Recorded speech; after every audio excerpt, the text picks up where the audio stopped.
Hi guys, welcome back to my channel. Today I have a demo from Lush. This is their Tisty Tosty bath bomb. It is rather small. It's 3.5 ounces and it costs $7.25. And around the side it has engraved and it says, "I choose to love and accept myself as I am in this moment." Very cute. And as you can see, there are several little baby rosebuds embedded in it. But they're big enough that they will not get stuck in your drain, just easy to scoop out before you drain it.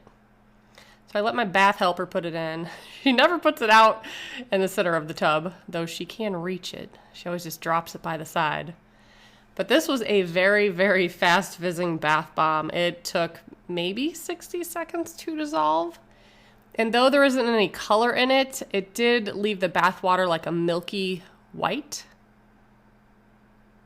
It was kind of fun to see the rosebuds popping off from it. Mine had about 5 in total. I just left them in the bathtub until I was ready to get out, and then I scooped them out so they wouldn't go down the drain. And yeah, this was a nice bath bomb, though. It did smell like roses. It does have fragrance notes of jasmine as well. To me, it just smelled kind of like soap and roses. So it's a very clean scent. Here's what the water looked like at the end and the little buds. So yeah, if you'd like to see the rest of the Valentine's Day collection bath bombs from Lush, I do have some already posted on my page and a couple more coming, so make sure you subscribe and stay tuned. Thanks so much for watching. Bye guys.